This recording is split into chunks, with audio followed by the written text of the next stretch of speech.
So, so I'm excited to be here tonight to celebrate Chloe's book, The Wisdom Keeper, which is a fascinating read. I recommend it. And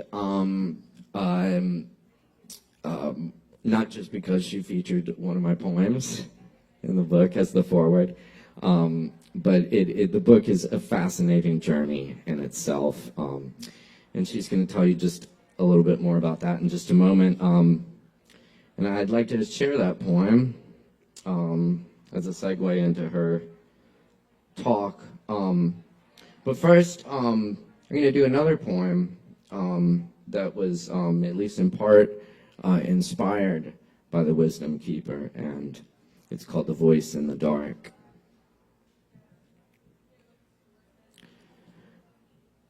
I'm writing this from an odd position. Not odd because of number or status. Odd because of the rain at this hour and the way it flecks my skin green under street lights and after romance. Dance, green sky and glasses, fancy drink glasses, with feet that never find shoes for miles in the midnight Andes rocks, falling out of a dream into a place you've been before. Not meaning to, nobody means to, still can make the change. The old wellspring bottom creating time, move wall through the high, wonder how we even got here. After all that time, how could we find the voice in the dark? The animal is there in the night. Whether or not you hear the snapping twigs this late, we waited. Let it come close, and it was gone.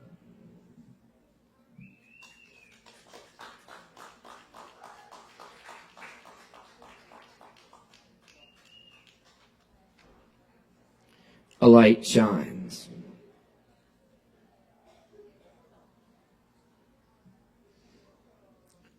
It doesn't help to worry. You must think. You got this. You can do this. When you think I'd like a drink of water, your hand picks up the glass, raises it to your lips. You're riding on an infinite wave. Put your finger in the water. See how it creates more tiny waves. You can see the reflection of stars, but if you try to touch them, they disappear. We can be the waves guiding each other. We can be the storm we turn away from. Turn to sun-drenched beaches at the edge of time. Turn to the orchards where we rested in summer. Turn your thoughts to what heals you, even in the darkness.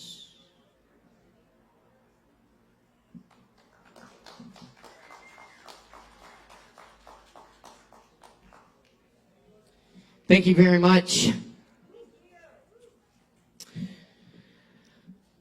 All right. Chloe Kemp is an award-winning author, creative director, multimedia artist, and former editor-in-chief and publisher of an award-winning magazine. She is now a wisdom keeper who can foresee and interpret divine truth. Her connections with spirit guides and other dimensions bring cosmic knowledge to her ancient wisdom.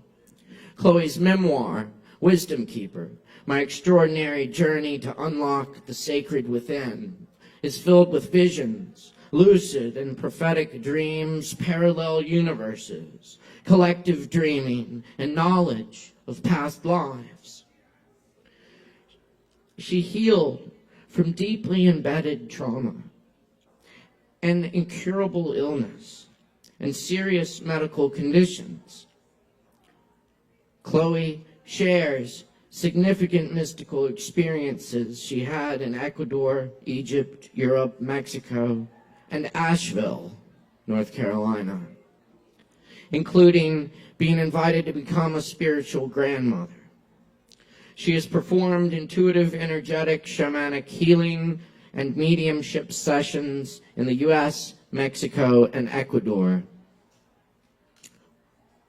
We're fortunate and honored that Chloe Kemp is standing here today on this stage. Y'all please make some noise for Chloe. Give it up.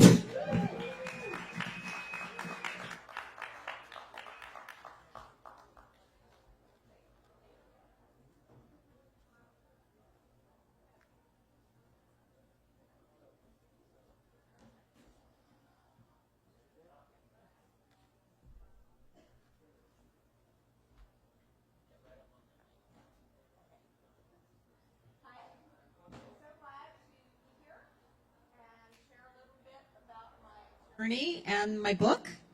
I approached Caleb and I did a project before, and I approached him. I'm living in Mexico now, and I had this idea it would be way more fun to have him write a poem for the foreword of the book than a normal one. So once again, he captures things so well. So I was going to tell you a little bit about how the book started, or why I even wrote it. I had a very strong vision dream back in 2010 about the pandemic. So when the pandemic showed up, I'm like, oh shit, this is it, and it's here. And I have a very deep connection with my spirit guides, and they said, it's time, you have to write it, you have to tell the truth, you have to tell everything that you know. I was a little nervous to do that because most people know nothing that I wrote about.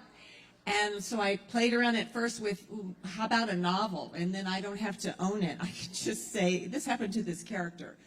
But I was told that's not okay. So I wrote the book. And I'm going to cheat a little bit with my notes. I have had a very extraordinary journey, and it never was my intention. I didn't even have an intention to have like a big, huge spiritual life. It just kind of happened. And so I went from telling almost no one about anything in the book, and then just no baby steps. I'm like, okay, I'm just going to go public to the world. Now everyone's going to know. So it was helpful because Caleb had to read the manuscript to write the poem, and it was very helpful. He was one of my first people that actually read the manuscript that didn't know any of this information. And so it gave me some more courage to keep doing this and to let it go out. And it's really striking a chord, I think, because our world is pretty crazy right now. In the first 48 hours that after it was released on Amazon, it made #1 in hot new releases for 9 different categories. Thank you. And then it's also recently been chosen as the gold winner for a memoir by a female for Living Now books. And it was nominated as a finalist for the New Age Nonfiction by the 2022 International Book Awards. So I'm happy because I really didn't know. I thought maybe this was going to be just a really tiny market. But apparently people are finding, even if they don't believe a lot of it, they're still finding something in there that they can relate to. So my spiritual life started when I was really young, and maybe some of you have had this experience. I just kept pretending everything that was happening was a coincidence or it was random, because it just seemed too weird to admit what was happening was real. So I spent a lot of time doing that and just kind of ignoring it, and finally decided I'm just going to own this. I'm going to own who I am. I'm going to own all these crazy things that have happened, and maybe I can help somebody in the process. So as Caleb mentioned, I've had tons of miracles, so many healing miracles. A lot has happened. And the biggest thing, he mentioned an incurable illness. I had multiple sclerosis, which I kept a secret here in Asheville because I I didn't want people to like look at me and go, oh, that's the poor woman who has MS. So I went to a shaman in Mexico in 2018, and he completely removed it, which was amazing because I had been very sick for 14 years.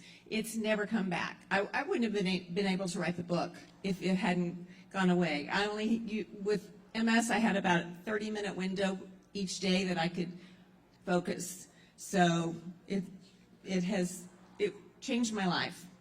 So I'm going to read a few passages from the book, and then if we have time, I'll open up a little question and answer. So this is the very beginning of the book. This is exactly the first sentence of the book. One day when I was playing with my 2-year-old son, he turned toward me and asked, "What took you so long?"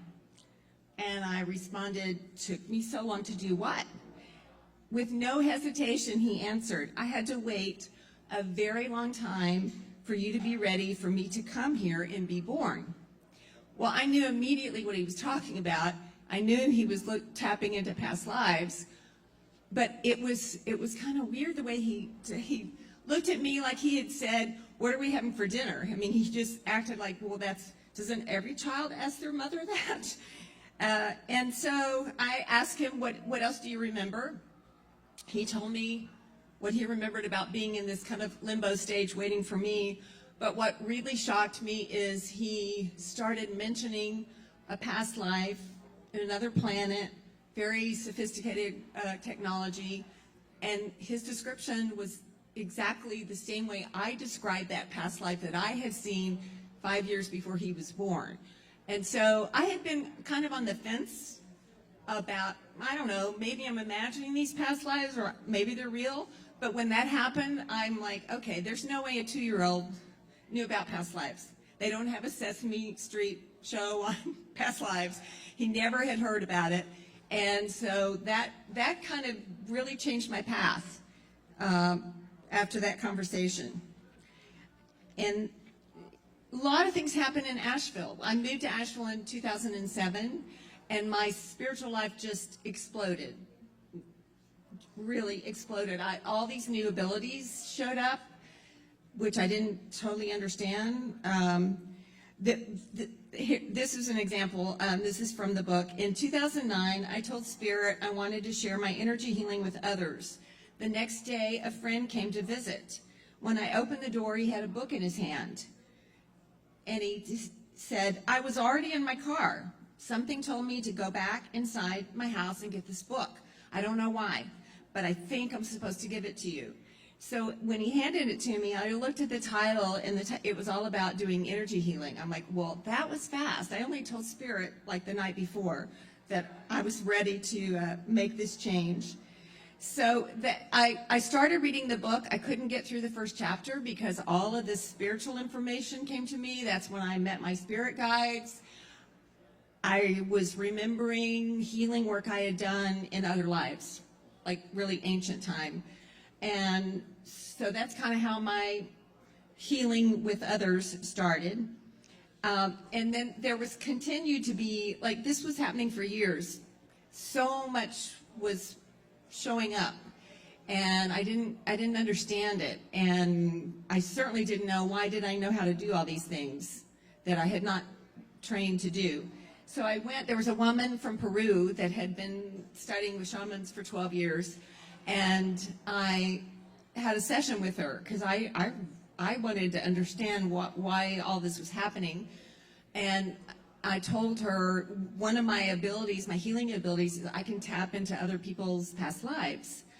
And if there's a trauma that's still stuck in your body or your mind from a past life, I can clear it.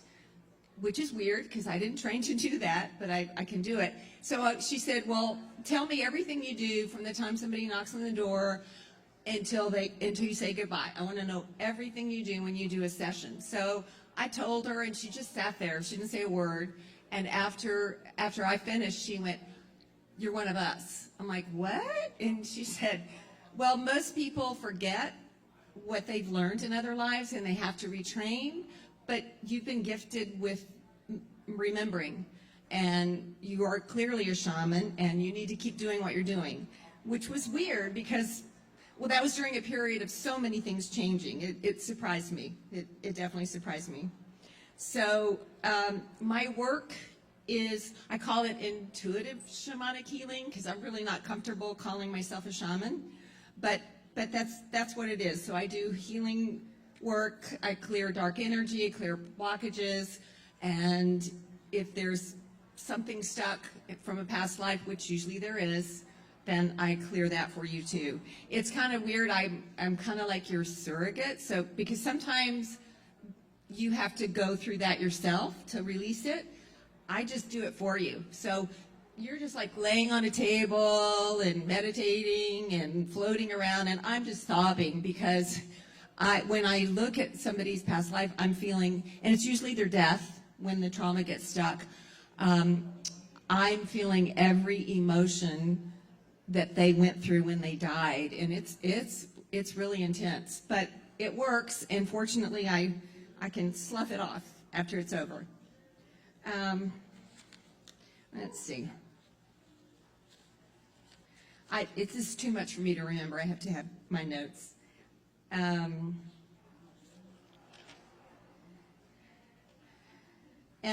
so my visions. I was having visions when I was really young, but I'm sure I just thought those were dreams, and with, just random dreams. There were like no meanings to them. But during this period here in Asheville, when things were so intense, I started having visions all the time. And one thing that really shocked me is I started having wide awake visions, because normally they were from dreams. And one thing that would happen, somebody would say like a sentence, and it just caught my attention and my energy, and I kept saying, say that again, say that again, say that again. And about 5 times after they said it, it was like I was watching a movie. There's like a movie screen appeared, and like big visions showed up. And when I lived in Oaxaca, I live in Mexico right now, I met a professor who was doing an academic study and writing a book about shamanism in Mexico. She asked to interview me, and I thought, well, that's because I've seen a lot of shamans. So we started the interview. She went, no. I want to know your experience. So I was telling her some of the things that had been happening. And she actually explained to me this thing about hearing some words and then being able to see visions after you hear it several times. And she explained to me, she said, first of all, that takes a lot of training. That's what shamans do. They have to study and train to do that.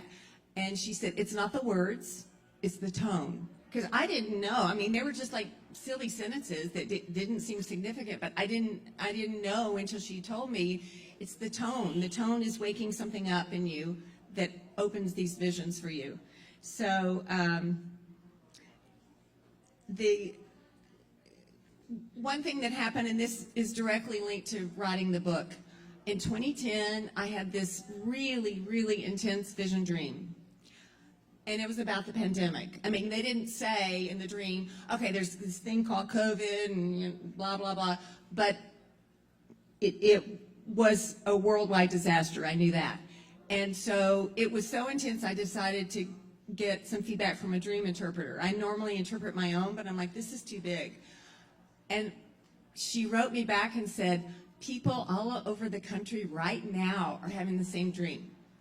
And she said, they're not like identical, but everybody had 3 main components. Everybody saw a natural disaster, and we were putting it in quotes because we, didn't seem like a natural one, but we knew it was going to affect the whole world. And we all saw martial law, and we all saw microchipping. So because of the fact that so many people were having it all over the place, and we didn't know each other. It wasn't like we were sharing dreams.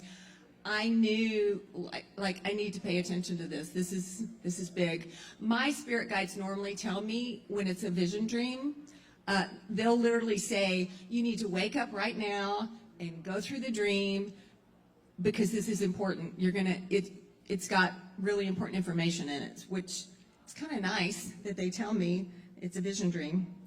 But so when COVID showed up, I freaked out because I'm like, oh my God, it was it's real. It is exactly what we saw.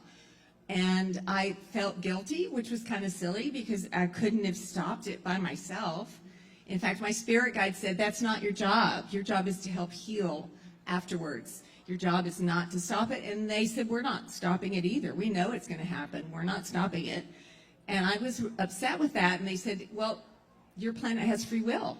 We can't force people to wake up. We need to let people wake up in their own time. But there's going to be a point where they're going to go, okay, sorry, the rest of you that didn't wake up, y'all are getting on a different train.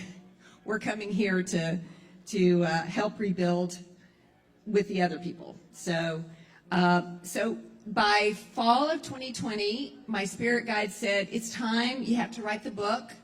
You have to be truthful. You have to tell every single thing that you know, which was scary for me since I hadn't told anybody any of it. And they're like, no, you're just going to have to release it to the world and let the message come out. So that is kind of how it started. And I'm really happy that people are receiving it well, because at first I thought it's just going to be this tiny little, group of readers that are out there like me, but I'm finding even mainstream people are reading it and they're finding something in the book that speaks to them. So I'm continuing to spread the word. It's now in Spanish also. Since I live in Mexico, I thought that would be rude to write a book there and have a book come out and not have people in the country be able to read it. So if any of you want to challenge yourself with Spanish, I have a couple of Spanish books here too. So what I'd like to do is, hopefully I've told you enough to open it up to a little question and answer. It kind of helps clarify maybe some things about the book. So if anybody has any questions, I will be happy to answer them. It can just be any random question. It can just be about dreams, visions, whatever. It doesn't have to be directly about the book.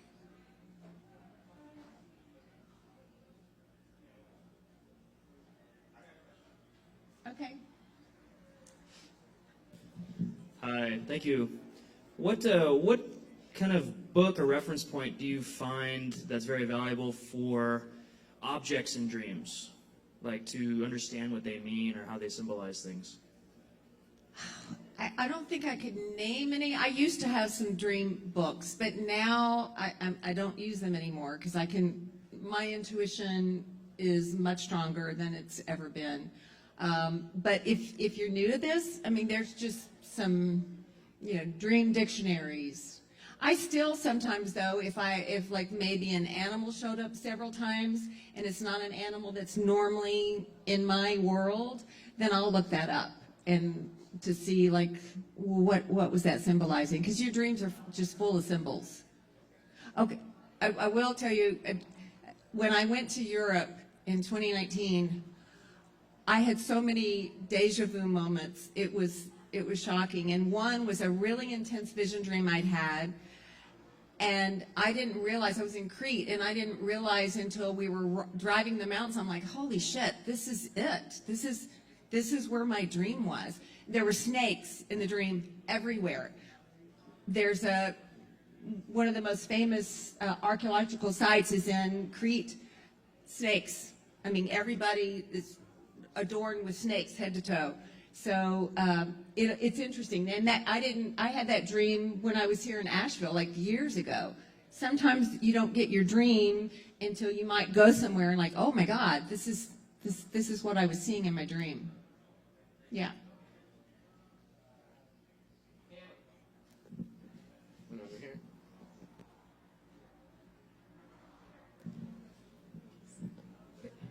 So you said you can interpret dreams? Yes, I can't see you. This is weird. Sorry, I'm right here. No, it's just, okay. I was just wondering, so this has been kind of bothering me. I had a dream that I was on a cruise ship and pirates took over the ship and I jumped into the water and I ended up getting chased by a man-eating hamburger. And this is a dream I had a while ago, and I've looked at dream dictionaries and I have absolutely no clue. No idea. It's one of the weirdest dreams I've had. Well, I'm pretty sure man-eating hamburger man is not in the dream book. I wouldn't think That so. might be why. I have really weird dreams. Like, I had a dream that Katy Perry's boyfriend was trying to prove that she hadn't murdered somebody using a backpack, and that Mothman showed up in my room. And, like, I've been wanting to talk to a dream interpreter because it makes no sense to me.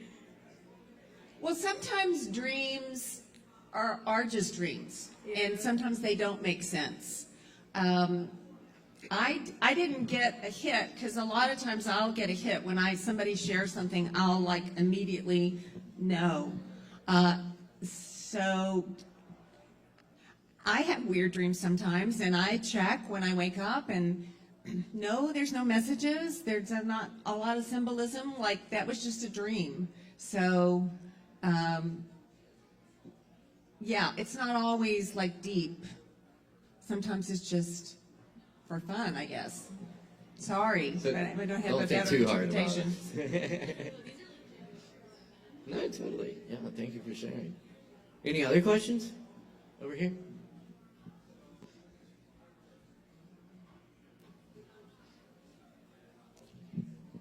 So this is kind of a personal question, so you don't have to answer it if you don't want to, but in terms of what spirit guides and entities you're working with, I'm just curious, like as of your tradition, is it mostly ancestors? Are you dealing with angelic beings? Are you dealing with elemental beings?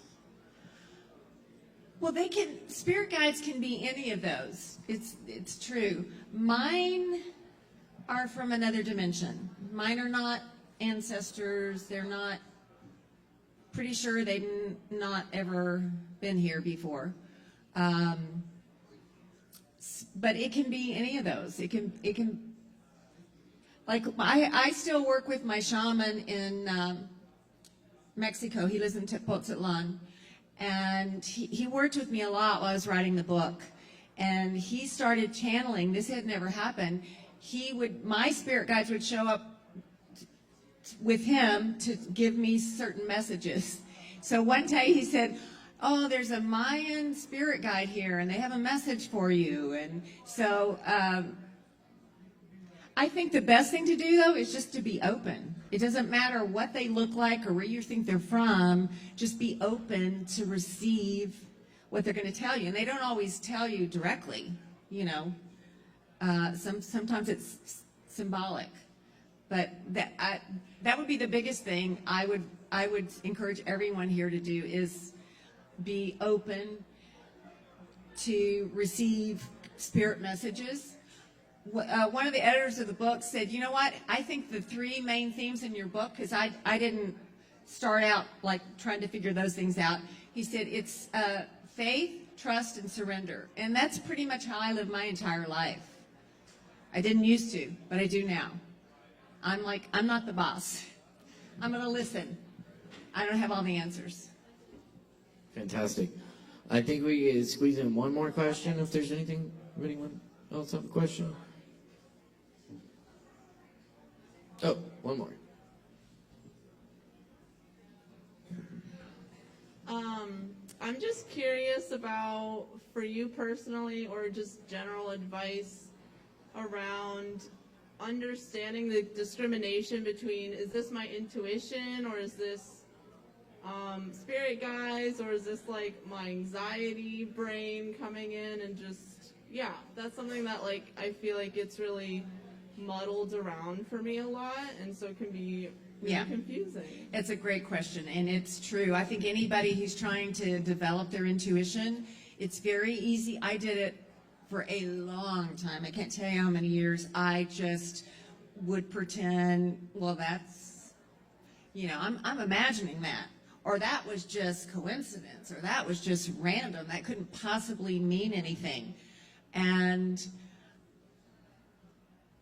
I would encourage you to just kind of have a mindset, at least try it for a while, just have a mindset that it's real, that any messages you get, it's real. And when you get a persistent message, which I get still, it's them saying, pay attention. I've been trying to get you to listen to me.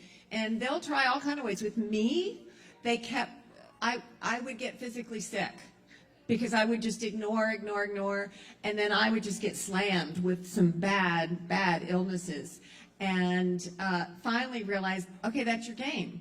When you see I'm not paying attention, you just like slam me on the floor with a horrible illness, and then I have to work my way back up. And so the MS, which this shaman removed, was one of those that it took me forever to realize, oh, okay. I mean, it took me 14 years of lessons before Spirit said, okay, you can let go of it now. But just even if you don't 100% believe it, just say for a month, I'm going to just start saying yes to anything that feels like a message. And you don't keep a journal. You keep a journal, and then you can go back and say, well, did any of this happen? You know, and you can slowly build up your trust. Where now, I mean, it's just so clear to me now. I can just hear the messages, but it takes work because you have to surrender.